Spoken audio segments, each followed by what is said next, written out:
It was a windy Thursday afternoon in late October of 2024, and Cedar Street in the little mill town of Ash Ridge, Colorado, felt busy in that tired, ordinary way it always did.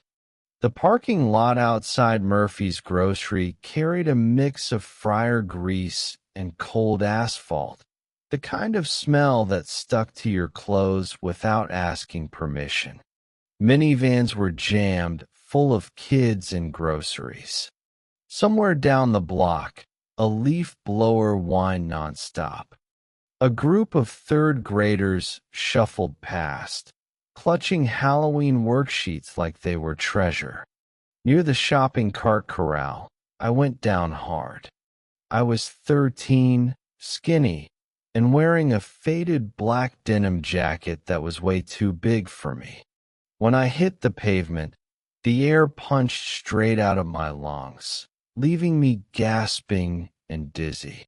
As I rolled, the back of the jacket flashed, its winged skull patch and red rocker letters so worn they were almost white. A man stood over me. "Take it off," he hissed, his voice sharp and ugly. "You little biker trash." It was Frank, my foster father. His knuckles were already pink, tight with anger. "You think you're some kind of Hell's Angel?" he snapped. "Your daddy's dead. You want to end up like him?" People noticed. Then, like always, they looked away. That's when 3 Harleys across the lot shut down at the exact same time. The engines cut together, clean and heavy, like someone flipped a switch. The club president, Jack Turner, stepped off his black road glide, boots scraping gravel. His eyes didn't leave me. They locked onto the jacket, then the bruise already swelling under my eye. "Hey," Jax called out. His voice wasn't loud, but it carried across the lot like it didn't need to be. "You done hitting a kid in front of my bike," he said calmly. "Or you want to make this a bigger problem?" Later on, people would say that was the moment everything changed. They'd say that was when a foster kid with nothing but an old jacket stopped being invisible and started belonging to someone. A month earlier, on September 9th, 2024, Ash Ridge looked like just another washed-out mountain town off Interstate 7. There was a cheap motel clinging to the highway, a sawmill by the river that hadn't run in years, and one main strip filled with pawn shops and a Dollar King that never seemed to close. I was staying in room 214 at the Ridgeview Motel. The carpet smelled like old cigarettes and lemon cleaner, the kind that never really erased what came before. I sat on the edge of the bed with the jacket folded across my lap. The black denim sagged at the shoulders, the back patch frayed, the winged skull and red rocker faded nearly white. Beneath it, smaller letters were barely readable anymore. "Social worker says we gotta be out by noon. My foster mom, Paula, called from the bathroom. Frank's trucking job got cut. We're moving to that trailer off Cedar." I ran my thumb along the stitching. The jacket had belonged to my dad, Nate Ghost Cole, killed in a Highway 6 crash back in 2021. Around town, people whispered that Ghost rode with a 1% club out of Denver. Court paperwork just called him a known associate. Either way, he was gone. When I pulled the jacket on, the sleeves swallowed my wrists. Paula frowned when she saw it. "You know that thing makes people talk," she said. "They already do," I muttered. "Loneliness doesn't always show up as tears. Sometimes it looks like a kid wearing his dead father's jacket because it's the only thing left that still smells like home." On the cold morning of September 18th, the air at the Cedar Street bus stop tasted like exhaust and wet leaves. The number 12 bus groaned up to the curb, brakes screaming. I stood near the back, jacket zipped tight, hood pulled up, my bright blue Walmart backpack slung over one shoulder. "You see what he's wearing?" Tyler sneered. He was an eighth grader with a Broncos beanie pulled low. "Biker trash. Bet his dad died in a ditch." "He's dead," I said flatly. "Motorcycle crash." "Same thing." Tyler smirked, flicking the winged skull. "You're not in a gang, poser." My face burned. Inside my head, I saw my dad's funeral, more motorcycles than cars. Men in leather cuts stood quiet with helmets tucked under their arms. One of them pressed the folded jacket into my hands without saying a word. That afternoon, I sat across from Vice Principal Dawson. His office smelled like burnt coffee and printer toner. A dress code sheet lay on the desk between us. "Gang-affiliated clothing isn't allowed," he said. "That jacket makes other students uncomfortable." "It was my dad's," I said quietly. "It's all I have left of him." For a second, his face softened. Then it tightened again. "I understand," he said, "but we have policies." Policies didn't have to go home to a Cedar Street trailer. Policies didn't have to stare at a jacket folded on a chair like it was a grave marker. I did. By September 27th, the late afternoon sun turned the stoplight at Maple and 4th a dusty orange. I walked home past the Sinclair station, my backpack biting into my shoulders. That's when 3 Harleys rolled in, the air filled with engine rumble and gasoline. I tried not to stare, but I couldn't help it. Road Glide, Street Glide, Old Electra Glide. The riders wore black leather cuts with a silver patch. Iron Reaper MC, Ash Ridge. The center image showed a hooded figure holding a wrench instead of a scythe. In this town, the Reapers were whatever you needed them to be. Church ladies whispered gang. The tire shop owners said they were the only ones who chased off the meth heads. 2 years earlier, they'd run a toy drive that packed the Salvation Army. A year before that, a bar fight landed 2 men in the hospital. Nobody ever agreed on who started it. "Stay away from that clubhouse," Paula warned. "Nothing but felons." But I watched one Reaper, tall, late 30s, gray in his beard, kneel to adjust a little girl's helmet before she climbed into a minivan. Another slipped a 20 into an older man's hand without saying a word. They looked dangerous, and somehow they also looked familiar, like the line of bikers at my dad's funeral.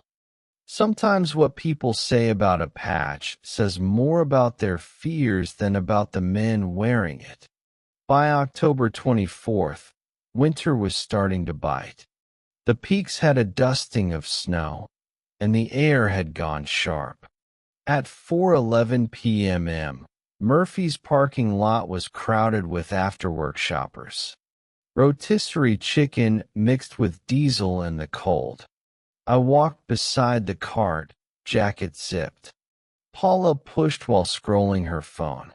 Frank followed behind us, stale beer and motor oil clinging to him. "Take that damn thing off before we go in," Frank muttered, snapping the back patch. "I'm not getting banned because my foster kid thinks he's some Hell's Angel." "It's not," I started. His hand shot out and grabbed my collar. "What did you say?" "It's my dad's," I said, my voice breaking. You mean your dead, junkie biker who left you with nothing? He snapped, loud enough for a woman loading her SUV to glance over and then pretend she didn't see. When I clutched the jacket, Frank's face went red. He swung. It wasn't a hard punch, just a sharp, flat slap that sent me sideways into the cart. Metal clattered. Pain flared along my cheekbone. At the edge of the lot, 3 motorcycle engines went silent. Jack Turner sat on his road glide, the president patch steady on his chest, watching everything unfold without rushing it. He saw me crash into the cart. He noticed the oversized jacket hanging off my shoulders. He caught the part everyone else pretended not to see, the way nobody stepped in. Then he moved. His boots scraped across the grit as he walked closer, slow and deliberate. "You finished?" he asked. Frank snapped back right away. "This ain't your business." Then, louder, like volume made him right. "My kid. My rules." "You're fostering," Jack said evenly. "That's not the same thing." He turned his attention to me, eyes settling on the bruise already darkening along my cheek. "You all right, kid?" My throat locked up. "I'm fine," I said, even though it wasn't true. That was the moment something shifted. Not just a hand raised, or words said out loud, but that invisible line between someone else's problem and something Jack couldn't pretend he didn't see anymore. If you've ever noticed something wrong and wondered whether to step in, that's your sign. Sometimes the hardest part isn't fixing it. It's refusing to look away. The next morning, October 25th, 2024, the Ash Ridge Police Station smelled like stale coffee and warm copier plastic. Officer Maria Klein leaned back against a desk, watching shaky phone footage on a cracked screen. A grocery store lot. A raised arm. A kid in a black jacket hitting a metal cart. "People filming sideways now?" she asked. "Don't start," Jack muttered. He wasn't wearing his helmet. Gray showed at his temples. "You gonna tell me I should have stayed out of it?" Klein sighed. "No. I'm gonna tell you we've had 3 calls on that placement in 6 months. I've been to that trailer more than once." She picked up a card and set it down. "County Child Protective Services. This video gives us enough to move." That afternoon at 3:07 p.m., a CPS worker knocked on the trailer door. The place smelled like frying onions and old air. I sat at the kitchen table with my jacket still on, backpack at my feet. The bruise along my cheek had turned yellow and purple. "I tripped," I offered. Lena Hahn, the caseworker, set her clipboard down gently. "I saw the video, Ethan." Paula's hands shook as she lit a cigarette. Frank blamed stress, said his hours had been cut. "Losing your temper doesn't give you the right to hurt a kid," Lena said calmly. She slid a card across the table toward me. "If you ever feel unsafe," she said, "you call." Through the thin curtains, I spotted a black road glide idling at the curb. Jack's shape sat steady behind the visor. Being noticed doesn't always feel good. Sometimes it's just the first step toward being safe. That night, by 10:46 p.m., the trailer had gone quiet except for a game show on TV and the fridge humming. The living room smelled like microwave popcorn and stale beer. I lay on my thin mattress with the jacket balled under my head, listening. Frank's voice leaked through the wall in pieces. They sent CPS again. Yeah, video. Some biker idiot. A phone tone buzzed. Silence. Then his voice dropped lower. I'm not losing that check. Kid talks. We're done. Another pause. He walks around like he owns the place. Another buzz. Yeah, I know someone. Someone who handles problems. Just scare him, maybe. My ears rang. I grabbed the jacket tighter, the denim stiff beneath my fingers. At 11:13 p.m., my prepaid phone vibrated. Unknown number. This is Lena from CPS. Are you safe tonight? I stared at the screen. Another message came in. If you're in danger, reply with any letter. My hands shook as I typed one word. Why? 10 minutes later, a police cruiser rolled slow past Cedar Street. I didn't know it then, but Officer Klein was inside, radio hissing quietly. When she passed 7th and Maple, she noticed 3 motorcycles parked outside the Iron Reaper clubhouse, their engines still warm. She pulled over. You still have that video? She asked Jack, smoke curling from his cigarette. Yeah. Keep your guys near Cedar tonight, she said. Within the law, CPS will move, but it won't be fast. I didn't know any of that. All I knew was the jacket smelled like oil and cold air, and for the first time, staying felt more dangerous than leaving. Real fear isn't dramatic. It's the slow realization that the place you're supposed to feel safe might be the place you're most exposed. On October 28th, gray clouds hung low over Ash Ridge, misting the streets with cold rain. At 9:22 a.m., I climbed the narrow stairs behind a brick building on 7th Street, my bright blue backpack slung over one shoulder. The sign below read, Reaper's Garage, Customs and Repair. Upstairs was a small apartment, a sagging couch, a twin bed, a kitchenette with a fridge that never stopped humming. This is temporary, Lena said, legal pad in hand. Given the risk, the court's open to a short-term safety placement. Community support, Jack muttered. That's the term now? Don't make me regret it. Lena shot back. Rules came fast. I'd stay upstairs under Jack's supervision. Go to school. Meet a counselor twice a week. Check in with CPS every Monday. No parties. No trouble. 2 Reapers nearby whenever I was home. 1 inside overnight. You still gotta do homework, Liz, the road captain, said, dropping notebooks on the table. This ain't camp. I ran my hand across the couch. It smelled like old leather and cleaner, better than Cedar Street ever had. I hung my jacket on a chair, Patch facing the room. You know my dad? I asked. Jack paused. Yeah, he said.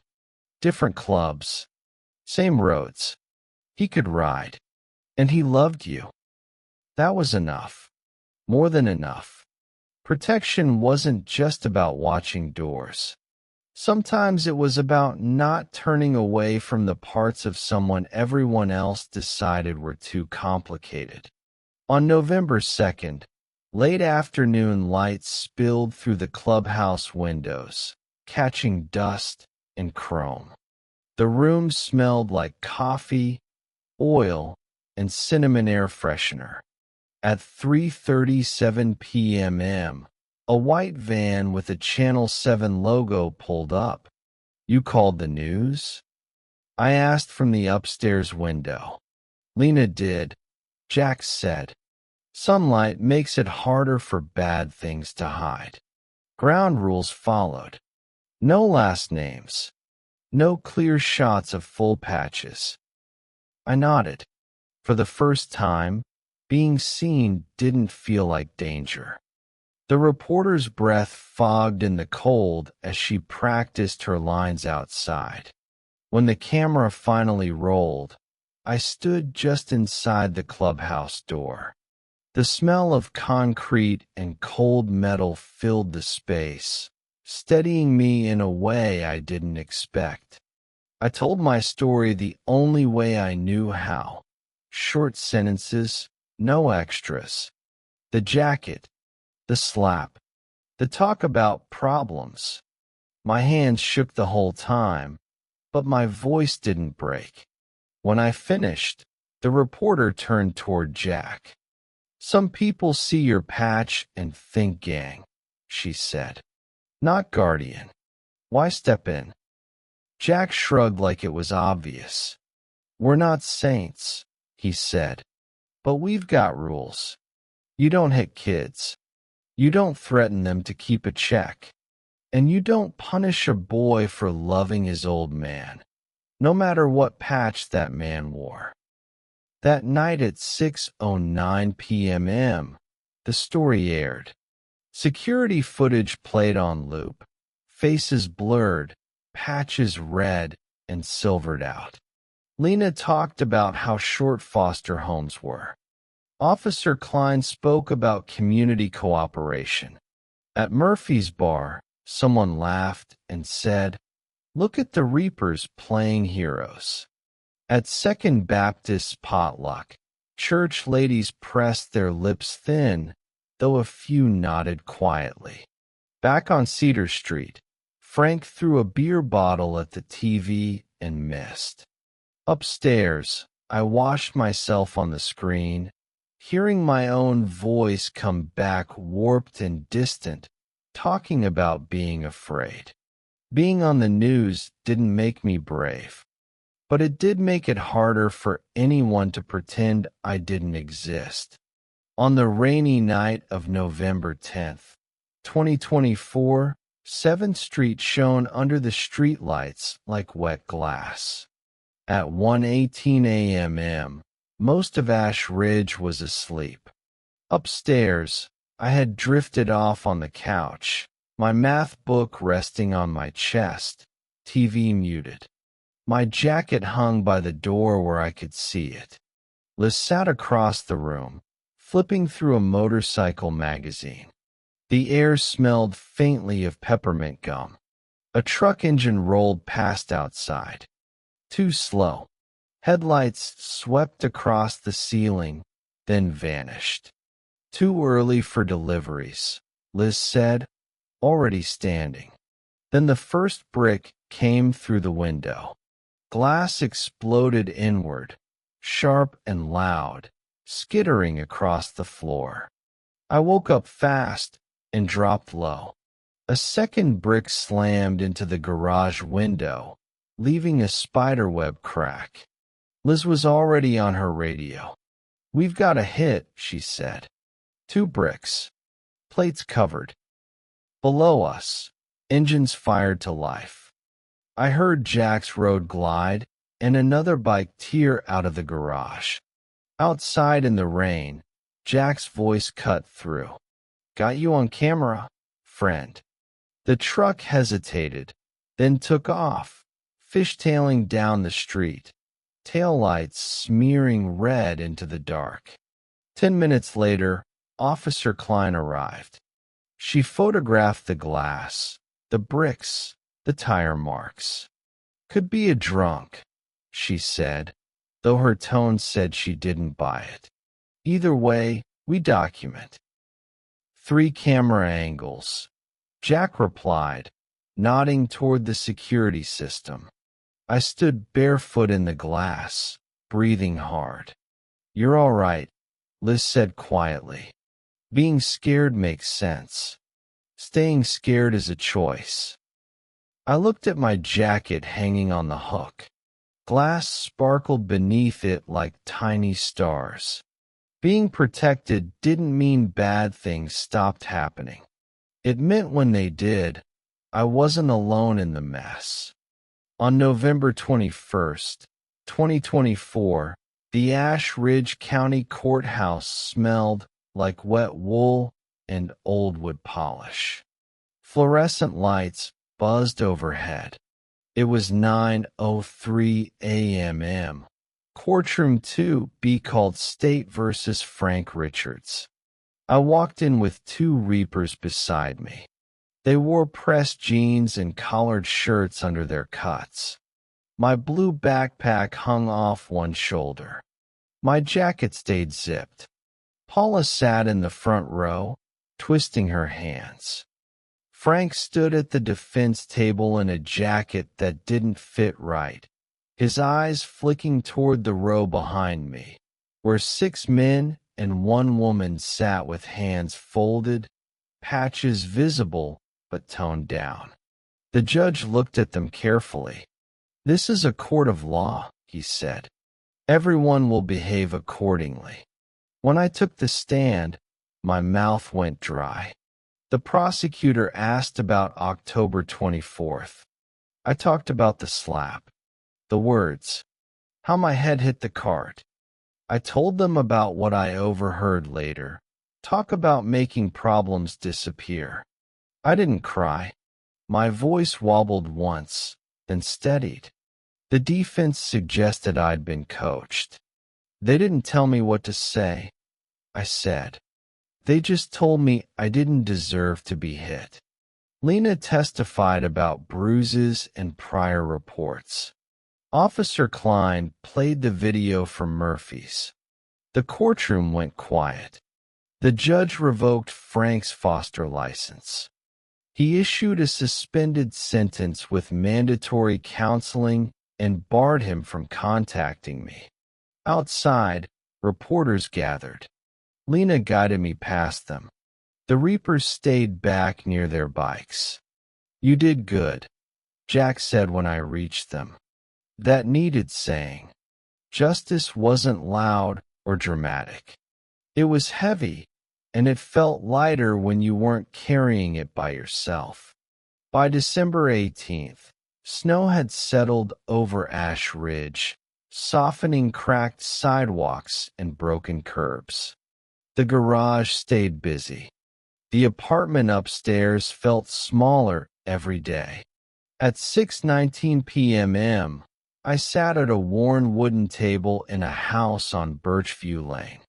Not a trailer, not a motel, a real house with a sagging porch and a yard buried in snow. The place smelled like chili, cornbread, and clean laundry. "This is temporary," Amanda said, setting a bowl in front of me. "But a different kind." She taught 2nd grade. Hair tied back, sleeves rolled up. "We're applying for kinship guardianship," she added. "You'll still come by the shop after school," Jack said. "Homework first. Then sweep, run parts, earn honest money." On the fridge, a calendar marked my counseling appointments in green and my midterms in blue. An unopened envelope about lunch account forgiveness sat under a motorcycle magnet. I noticed my jacket hanging by the back door next to 2 adult coats and a small pink one. Here, the patch didn't feel like a target. It felt like a memory. "You okay with this?" Amanda asked. I shrugged, feeling something warm settle in my chest. "It's weird," I said. "Good weird. Like I keep waiting for someone to tell me to pack up." "No one's packing you tonight," Jack said. "Or tomorrow. We're not perfect, but we're staying." Belonging wasn't loud engines or leather patches. It was having a seat at a table and knowing someone bought your favorite cereal on purpose. If you've ever found family in a place you didn't expect, you know what I mean. Sometimes the people who show up aren't who you pictured, but they're exactly who you need. On an April afternoon in 2025, snowmelt turned Ash Ridge's gutters into rushing streams. At 3:47 p.m., the garage smelled like hot metal and chain lube. I sat on a shop stool with my jacket spread out across the workbench. The old back patch faced the lights. The winged skull faded almost to white from years of sun and miles. Next to it rested a smaller patch Amanda had ordered. It showed a motorcycle silhouette under a mountain range. Around the edge, in clean white stitching, were the words, "Ghost's Kid." Jack looked at me for a long second. "You sure?" he asked. "Once we stitch this on, it won't come off clean." "I'm not covering anything," I said. "I'm adding to it." I ran my fingers over the denim. "He wasn't all good," I went on. "But he wasn't all bad either. This is mine now." We worked slow, careful. The new patch went beneath the old rocker, not hiding it, not erasing it, just giving it context. Every pull of the thread felt steady, like a heartbeat finding its rhythm. "People are still gonna see what they want to see," I said. "Yeah," Liz replied without looking up. "But the ones who matter will see a kid who kept the part of his dad that meant something and turned it into his own." That night at the Birchview table, I draped the jacket over the back of my chair. The new patch caught the light. Danny from next door, the same woman who used to cross the street when she saw me, paused and traced the letters with her finger. "It's actually kind of cool," she said. "Grief can be like a jacket. Heavy, too big, stained with things you never chose. But if the right hands help you, it can be altered. Still yours. Still carrying history. Just shaped for who you're becoming." On a clear Wednesday morning in late May 2025, Birchview Lane smelled like damp grass and burnt toast. The sky was bright, that washed-out blue that comes with early summer. At 7:12 a.m., I stood on the corner with my jacket zipped and my backpack resting easy on my shoulder. I felt the bikes before I heard them. A low vibration came up through my sneakers as two Harleys turned onto Birchview. They weren't loud, just rolling slow, pipes kept low. Jack rode his road glide with Amanda behind him, coffee cup in hand. Liz followed on her Sportster, braid tucked into her jacket. No full colors, just small support patches. Some parents stiffened. Others watched quietly. Mrs. Lopez, who once muttered about gang trash, gave Amanda a short nod. The bikes stopped across the street, engines idling. Jack lifted two fingers in a casual salute. Nothing flashy, just present. The school bus groaned up the block, yellow paint hissing to a stop. "You good?" Jack called. I touched my jacket, brushing both patches, the old one and the new. "Yeah," I said. "I'm good." I climbed the bus steps, aware of eyes on my back. But the words were different this time. "That's the kid from the news. Lives with the mechanic. Works at the shop." As the bus pulled away, I looked out the window. The bikes shrank into two small points of chrome against the street.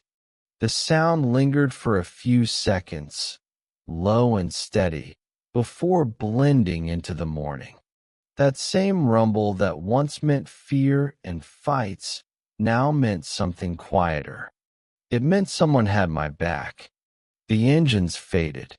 The bus rattled toward Ash Ridge Middle. Beside me, my jacket creaked softly as I shifted, the fabric warm from the sun.